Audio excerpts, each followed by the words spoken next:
Gitu cara perhitungan terkait dengan PBB. Nah, terus kemudian kita lakukan ke misalkan nih untuk yang angsuran PBB tadi ya.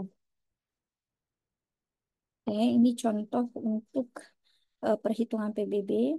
Nah, ini contoh yang kedua ya. Ini untuk apa namanya? Pengangsuran PBB. Contoh yang tadi kan ada ya, saya jelasin WP boleh melakukan pengajuan pengangsuran pembayaran pajak ya untuk PBB dalam kondisi hal-hal tertentu. Katakanlah misalkan ada SKP, SKP apa nih? PBB ya, SKP, PBB, SKPD, Surat Ketetapan Pajak Daerah. Ya karena kan PBB masuk ke pajak daerah ya, tahun 2023 katakan. Pajak yang masih harus dibayar ya kan sebesar sebesar 90 juta katakanlah begitu ya. Nah, terus kemudian WP melakukan angsuran ya, angsuran ya pokok yang pokok yang disetujui selama dia melakukan apa namanya pengangsuran selama 3 bulan lah misalkan 3 bulan 90 dibagi 3 kan berarti sebulannya itu 30 juta ya 30 juta ya. Nah, terus maka maka perhitungan bunga tiap angsuran ya untuk masing-masing angsuran maaf masing masing angsuran gitu ya.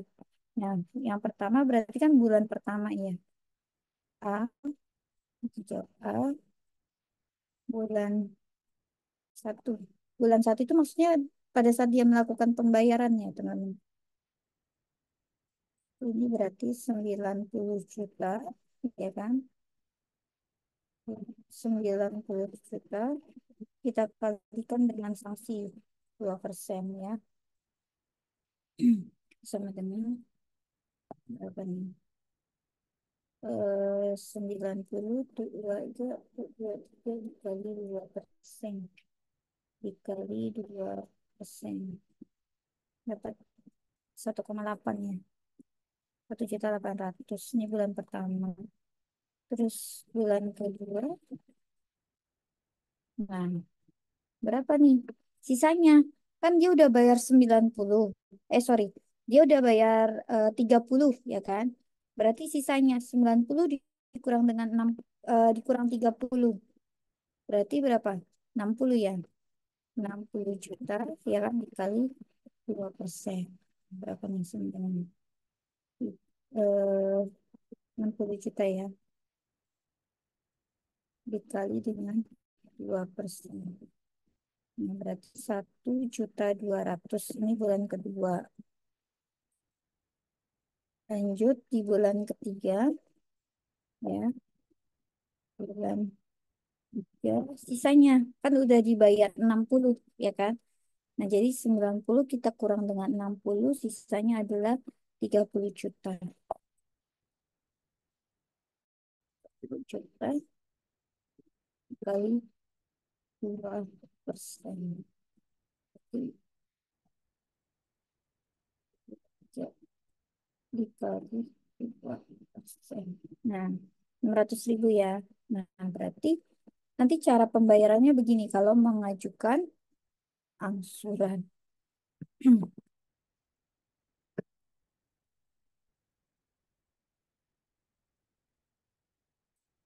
Oke.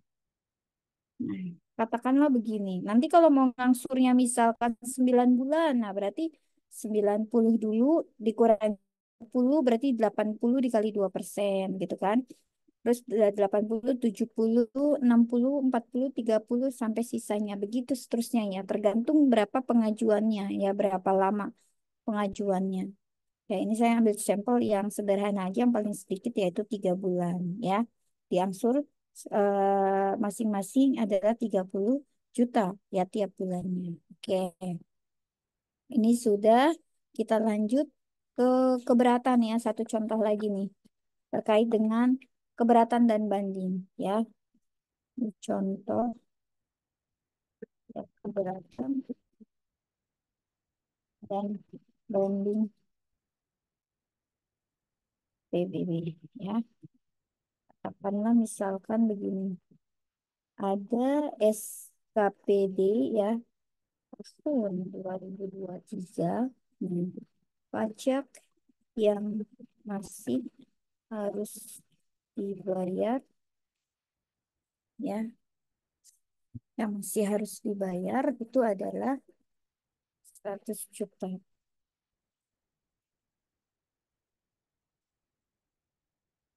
Ya, 100 juta rupiah. Terus kemudian telah dibayar ya kan sebesar katakanlah 60 juta.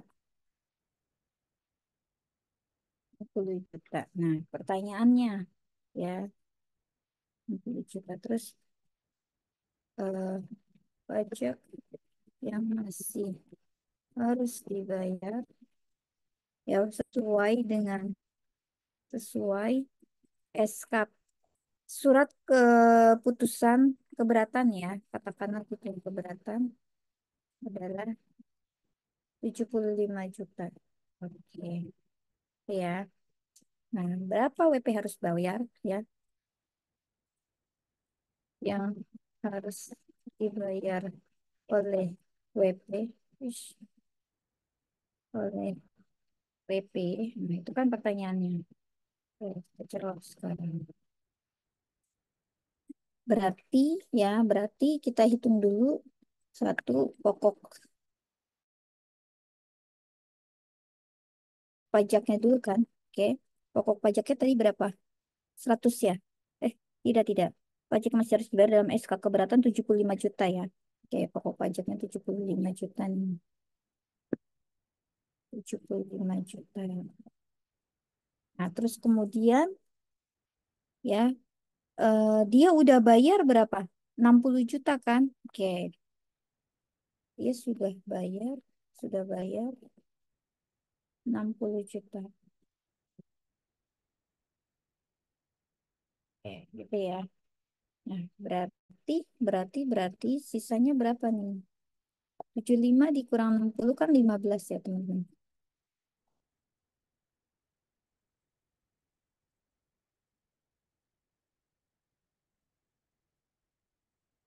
Oke. Jadi 15 juta nih pokok pajaknya.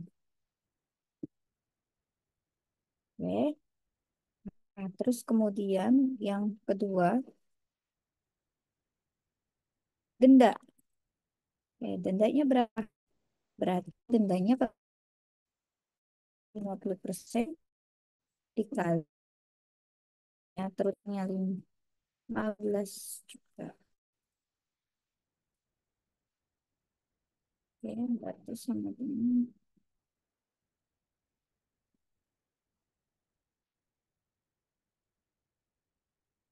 7,5 juta ya.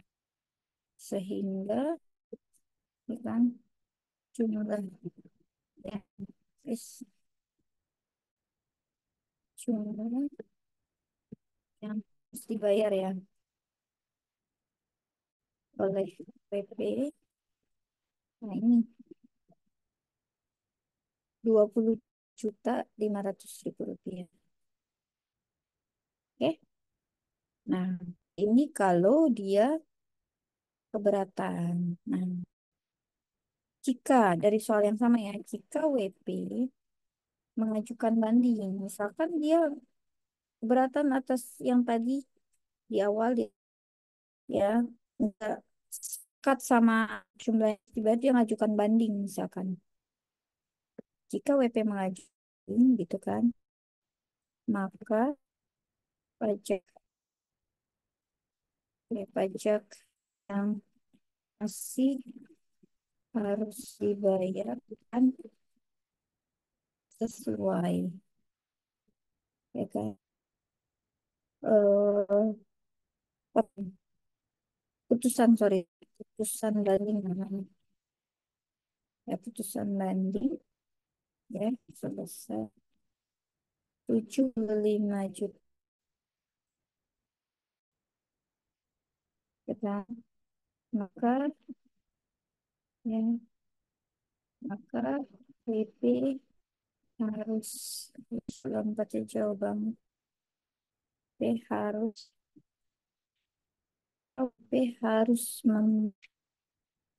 harus membayar sebesar sebesar berapa nih, ya kan?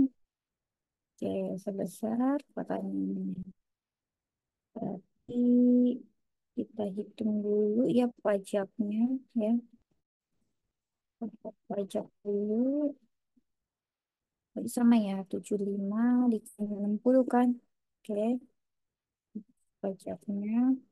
Terus kemudian ada denda, cuma dendanya berapa sih?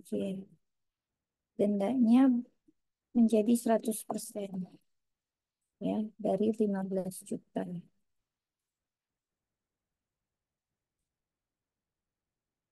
Nah berarti jumlah yang harus dibayar adalah 30 juta. Ini pertanyaan. Oh, WP itu cukup. Maka WP menggunakan.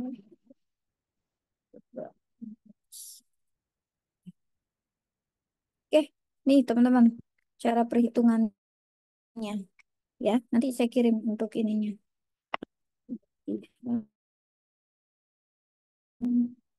PB. Sampai sini tuh, udah teman-teman. Ini contoh aja ya. Ya, ini perhitungan PBB-nya berangkat dari apa namanya perhitungan PBB ya tadi. Ingat ya, maks 0,3% dan ini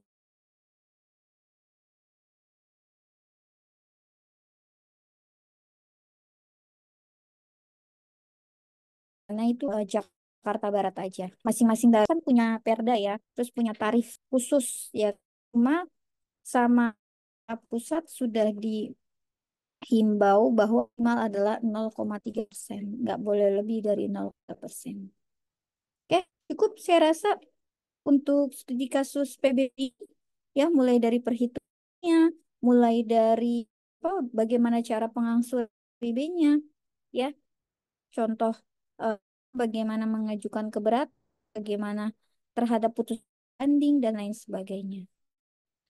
Oke, itu silakan ada yang mau disampaikan.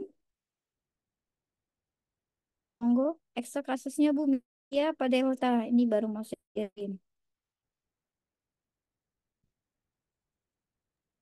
Nah, nih. Silakan teman-teman jika ada pertanyaan. Oke. Udah. Nah, jadi file yang tadi saya kirim ya berkenaan dengan PBBP2, P3 dan BPHTB ya. Terus sama studi kasus tadi kan ada tuh untuk studi kasus PBBP3 sama BPHTB ya. Karena tadi ada yang menanyakan masalah angka kapitalisasi ya. Jadi udah saya berikan. Nah, ini studi kasus untuk perhitungan PBB yang sederhana ya, pengangsuran PBB juga serta keberatan banding yang sangat sederhana. Ini sudah diberikan juga. Saya rasa materinya sudah cukup terkait dengan PBB ini. Daftar NJOP juga udah saya berikan ya. Monggo, kalau ada yang mau disampaikan, silakan. Atau cukup, monggo. Materi udah selesai, Mbak. Ya baik, terima kasih Bu Ya. Ratih. Ya, Bagaimana teman-teman, Bapak Ibu silakan. Masih ada waktu sekitar kurang lebih 15 menit lagi. Jika Mm-mm. ada yang mau bertanya atau berdiskusi, silakan. Silakan teman-teman. Ini feel free loh, teman-teman mau nanya, boleh banget ya.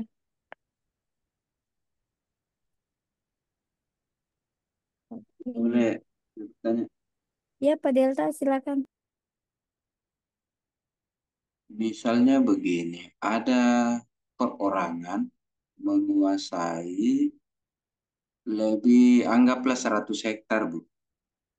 100 hektar ini bukan sebagai HGU, itu milik pribadi. Kalau ketentuannya kalau tidak salah, dalam sertifikat itu adalah 2 hektar, kan berkenaan dengan PBB jadinya nanti. Nah, bagaimana kasus seperti ini kalau satu pemiliknya? Karena ada kemungkinan sertifikatnya itu apa ya, tidak ada misalnya, karena bukan juga sebagai HGU atau hak pakai atau apalah. Bagaimana menghitung PBB-nya seperti itu? Ini hak guna usaha ya, Pak? Bukan, Bu, bukan. Bukan? Ya, jadi ada seseorang Mm-mm. memiliki tanah, menguasai tanah, Mm-mm. peruntukannya jelas, gitu. Kebun atau apa yang hasilnya pasti ada. Kalau dalam ketentuan pasti dipajak PBB dong, Bu ya, Iya, ya kan? PBB 3 kalau itu. Ya. Nah, ini bagaimana misalnya diterbitkan PBB-nya 100 hektar itu, sementara ketentuan dalam sertifikat itu perorangan itu hanya 2 hektar misalnya. Oh, sama seperti tadi berarti kan kalau seperti itu kan ada kelainan ya, Pak ya. Maksudnya tuh perbedaan antara pencatatan yang dilaporkan di dalam SPOP pertama sama di sertifikatnya, ya enggak? Nah, artinya itu kan pada saat apa namanya WP ini, ya kan, mengisi formulir SPOP, ya kan, terdapat kesalahan. Nah, jadi nanti tadi si Fiskus, ya kan, melakukan pemeriksaan terlebih dahulu ya atau penelitian terkait lahan tersebut, ya kan. Nah, jadi dilihat yang sesungguhnya atau yang sebenarnya, terus kemudian dihitung ulang, Pak. Dihitung ulang berapa PBB terutangnya yang tadi awalnya berapa 100 menjadi 1000 menjadi 2000 ya. Nah, jadi nanti yang misalkan yang 1000 udah dibayar. Nah, yang 2000 kan hasil temuan nih, tinggal dikurangkan aja gitu. Berapa nanti sisa PBB-nya. Seperti itu, Pak. Kalau ada case begitu. Sama seperti tadi yang di slide saya sampaikan ke Bapak Ibu ya. Materi yang tadi pagi itu yang saya kalau ada kesalahan ya berkenaan dengan PBB tadi ya, dia tidak memberikan data yang sebenarnya, ya kan, tidak menyampaikan SPOP, ya, tidak dengan benar ya, menyampaikan SPOP tetapi tidak dengan benar, maka dia dikenakan sanksi, ya, berupa administrasi. Nah, nanti sanksinya itu ada di dalam ini ya. Nah, ini sebentar Pak. Tadi yang saya udah jelaskan itu loh di kondisi pertama nih.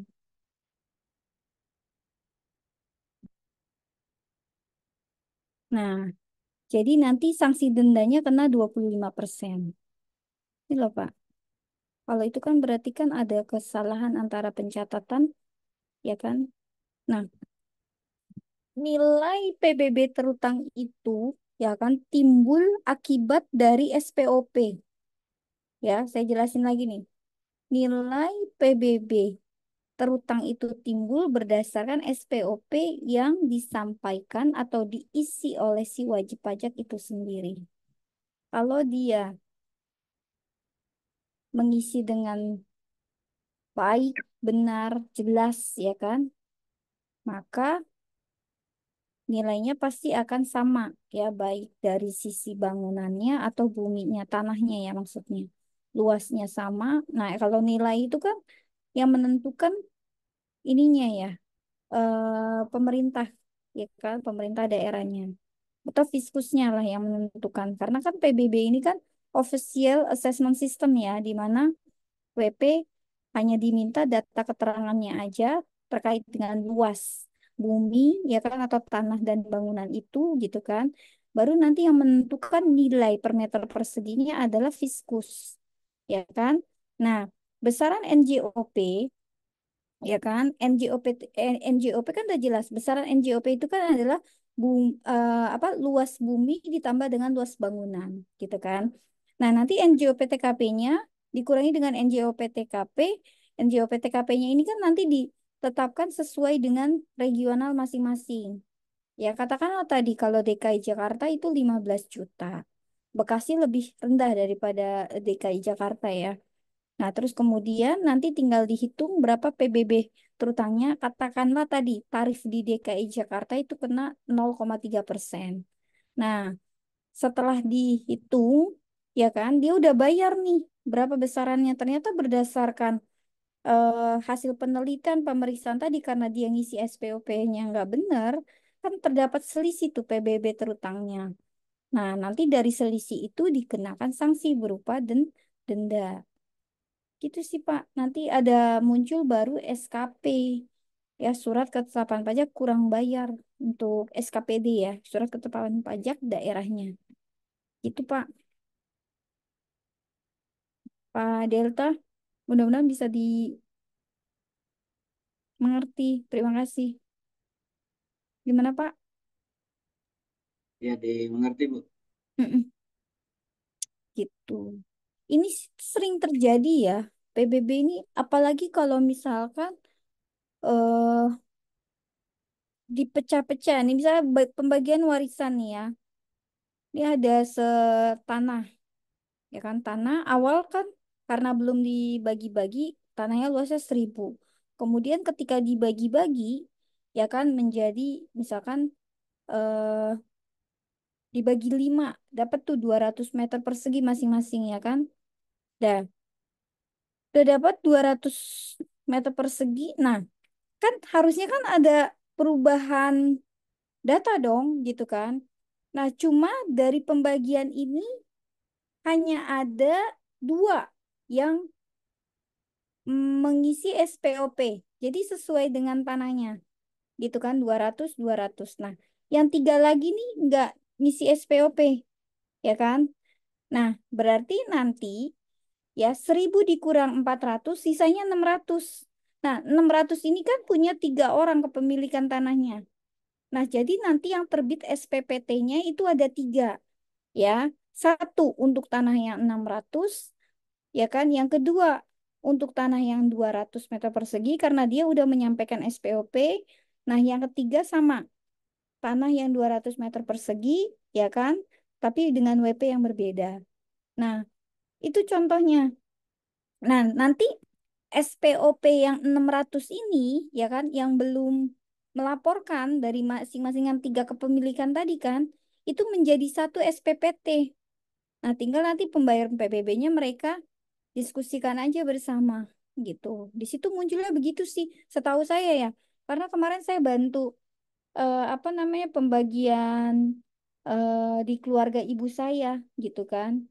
Nah, ibu saya dapat jatah sekian, terus kakak-kakaknya, adik-adiknya sekian. Nah, jadi saya bantu itu. Nah, di case itu ibu saya udah bikin SPOP baru, mengajukan SPOP baru, maka dia udah terbit SPPT sendiri. Nah, yang belum nih ada nih 5 orang lagi nih, adik sama kakaknya ibu saya almarhum, ya kan? Nah, jadi kepemilikan ini karena ada 5 orang dengan luas tanah yang cukup amat sangat ini ya. Nah, jadi menjadi tanggung jawab mereka. Ibu saya udah clear nih karena udah menunaikan PBB-nya sendiri, SPPT-nya udah sendiri, udah terbit sendiri gitu. Nah, itu sering terjadi di kalangan kita, di kalangan masyarakat gitu. Makanya eh perhitungan PBB terutang itu berdasarkan SPOP yang diisi oleh wajib pajak.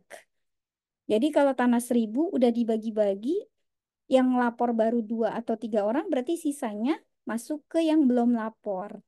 Gitu. Dari 1.000 dipecah-pecah tadi ya contohnya. Itu sih Pak. Nah, beda halnya. Pertama dia ngisi SPOP 1.000.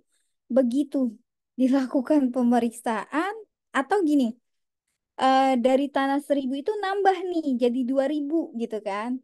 Nah, tapi kan tadi kondisinya, ingat perhitungan PBB ya, itu kan di awal tahun, ya enggak? Nah, sekarang 2024, ya kan? Katakan tadi awal tahun 2025 tanahnya cuma 1.000 luasnya. Terus di bulan Juli Pak Delta beli lagi nih tanah di sampingnya ternyata dijual.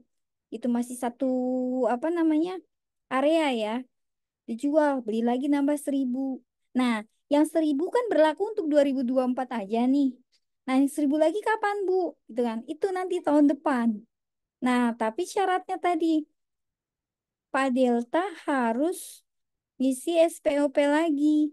Ingin menggabungkan yang awalnya tadi 1.000 menjadi 2.000 gitu. Karena masih di satu wilayah yang sama, di area yang sama.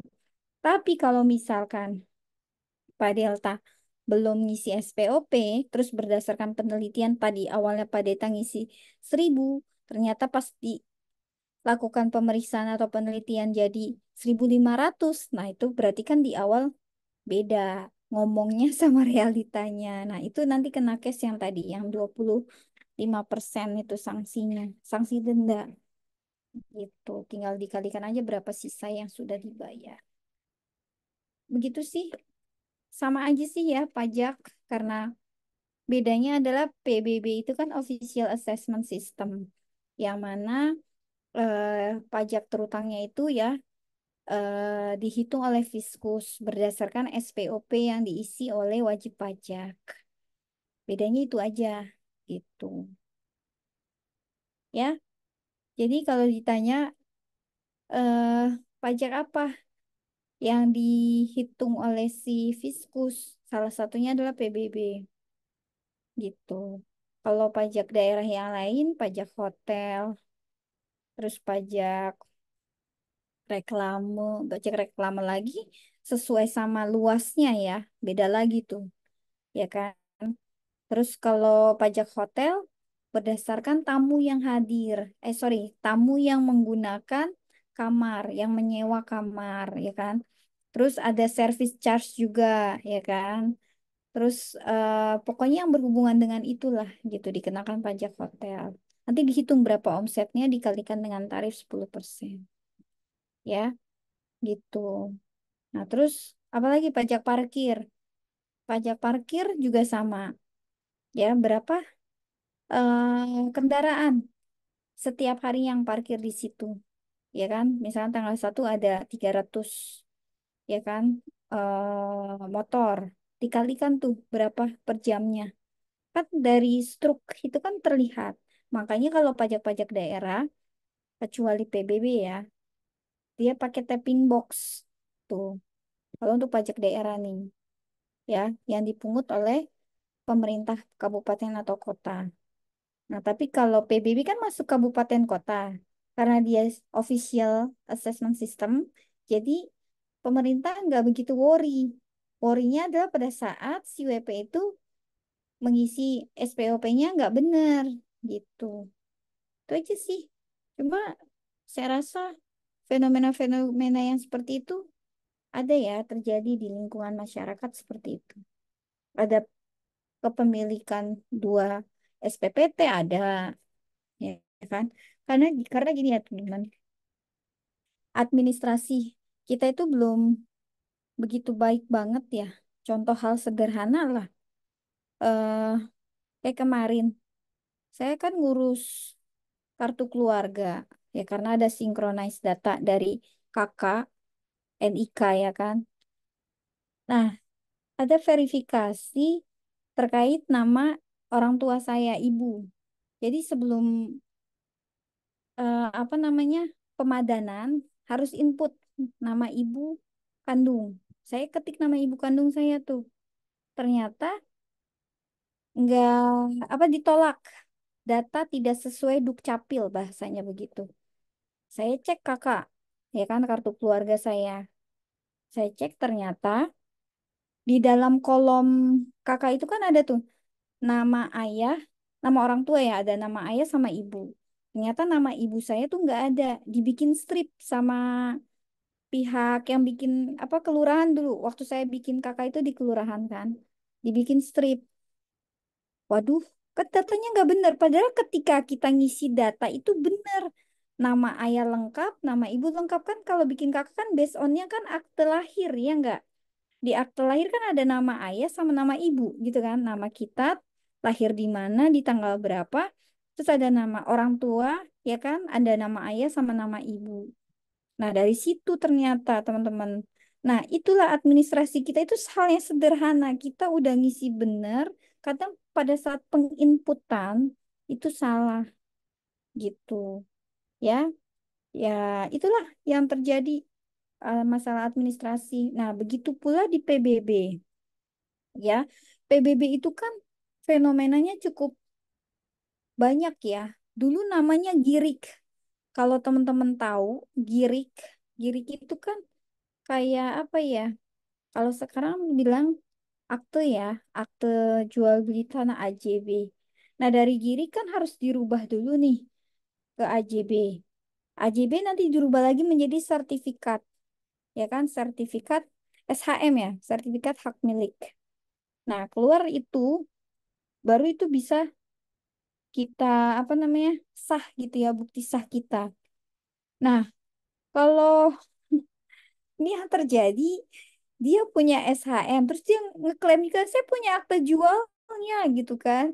Nah, itu teman-teman karena masa administrasi tadi berbagai jenis, ada girik, ada akte, ada sertifikat hak milik SHM ya kan. Itu yang membuat orang mengklaim bahwa itu tanah saya. Padahal enggak, itu udah dijual sama orang tuanya ya kan karena giriknya masih ada disimpan sama anaknya ya kan. Padahal kalau secara hukum ya, yang tertinggi adalah kan SHM ya, sertifikat hak milik itu yang benar. Nah, tapi karena ada kepemilikan tadi kan, girik itu bisa diubah menjadi SHM atau menjadi akte jual gitu, ya kan? Nah, ini udahlah tuh debat-debatan di situ terjadi. Nah, itu yang fenomena yang terjadi ya di masyarakat seperti kalau ada tanah-tanah kayak semacam sengketa ya kan. Biasanya ada kepemilikan bisa lebih dari satu orang. Sama-sama mengakui karena dia juga punya akte atau dulu problemnya ada di developernya nih kalau perumahan-perumahan kayak klaster ya kan. Developernya ya kan bisa jadi punya main terkait dengan itu gitu. Ya apa ya namanya administrasi ya kan bisa dipalsukan gitu kan. Bisa di apa namanya di double ya kan dan lain sebagainya. Saya juga nggak paham lah terkait dengan itu. Karena saya cuma sebagai ini aja ya, bukan pelaku ya. Secara administrasi hanya membantu aja sih ya, meluruskan mana yang apa namanya yang sah, mana yang tidak seperti itu terkait dengan PBB gitu. Paling ya kalau mau urus PBB misalkan nih ada tanah dijual gitu kan. Ini gimana pajaknya? Saya cuma bantu itu aja sih. Tinggal dihitung kan kita harus undang notaris ya, PPAT, petugas pembuat akte tanah. Undang notaris, diukur ya secara langsung berapa luasnya ya kan dari tanah dan bangunan itu. Terus nanti ada diminta membuat mengisi SPOP. SPOP itu dengan jelas dilampirin deh tuh sama sertifikat pemilik sebelumnya ya kan. Kalau misalkan baru balik apa mau balik nama kalau enggak kan baru nih ya, baru ya udah tinggal KTP pemilik terus kemudian akte nikahnya suami istri nanti kan berdua tuh ada di dalam itu semuanya. Terus luas tanah, luas bangunan, udah surat pengantar dari RT RW sama kelurahan dan kecamatan itu aja. Nanti terbit deh dari situ. Nah, nanti setelah pengukuran itu SPOP ada, kan ada tuh besaran apa namanya pajak yang terutangnya ya, itu yang harus disetorkan dulu. Nanti proses kurang lebih berapa lama itu baru nanti terbit sertifikat gitu.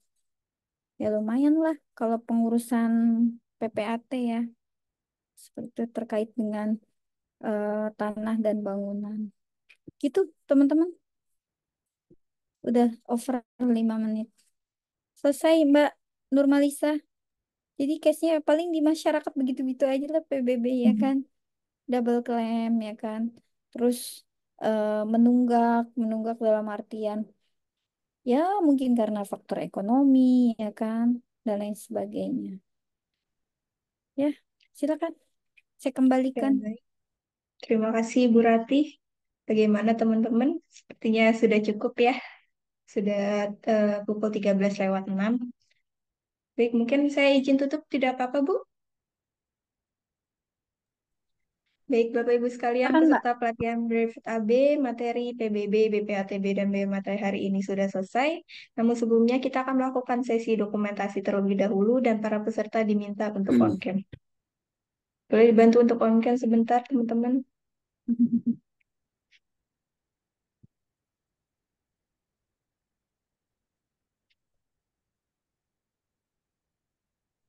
Mbak Deni, Mbak Ika, Mbak Mutiara, silakan.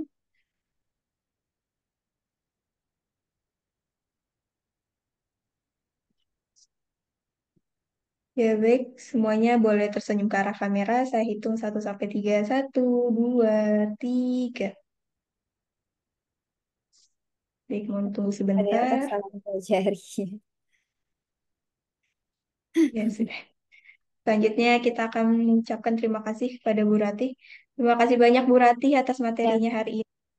sama-sama. Nggak apa-apa Pak Delta. Kami kan di IKPI lagi ada pemilihan nanti ya buat ketua umum yang baru. Jadi ada dua paslon, 01, 02. Karena saya kebetulan tim sesnya 02, jadi salam dua jari. Oke, doain ya teman-teman. Mudah-mudahan Kongres di Bali nanti untuk IKPI berjalan lancar ya dengan ketua umum yang baru nanti. Tuh, doain ya tim saya menang ketua Paslon 02 Pak Ruston sama Pak apa sama Bu Lisa ya, teman-teman. Oke, thank you ya. Terima kasih. Mohon maaf lahir batin, Mbak Nurmalisa. Terima kasih semuanya. Sampai jumpa ketemu lagi ya. Assalamualaikum warahmatullahi Terima wabarakatuh. kasih, Ibu. Saya izin live. Berarti mungkin hostnya Hah? boleh dipindahkan ke saya dulu, Bu. Oh, oke oke Tadi siap saya siap. sempat keluar. Ya. Oke, biasanya nanti apa namanya? Mana nih Mbak Lisa? Sebentar Mbak, saya cari dulu namanya. Oke, pas. Oke, ya Mbak. Baik, terima kasih Bu Rati dan Bu Rati sudah bisa meninggalkan Zoom meeting. Sekali lagi terima kasih ya Bu ya. Ya, Assalamualaikum. Waalaikumsalam.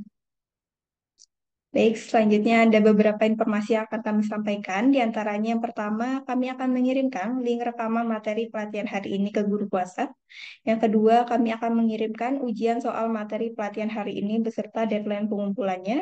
Yang ketiga, untuk materi selanjutnya yaitu materi terakhir akuntansi pajak hari Sabtu tanggal 3 Agustus 2023 yang akan diampu oleh Bapak Dr. Muhtar Sapiri, SEMM, MK, CTT, CPTT yang akan dimulai pukul 9 sampai dengan 12 waktu Indonesia Barat. Untuk link Zoom meeting akan kami informasikan 15 menit sebelum pelatihan dimulai. Demikian informasi yang dapat kami sampaikan dan para peserta sudah bisa meninggalkan ruang Zoom meeting. Terima kasih, selamat siang.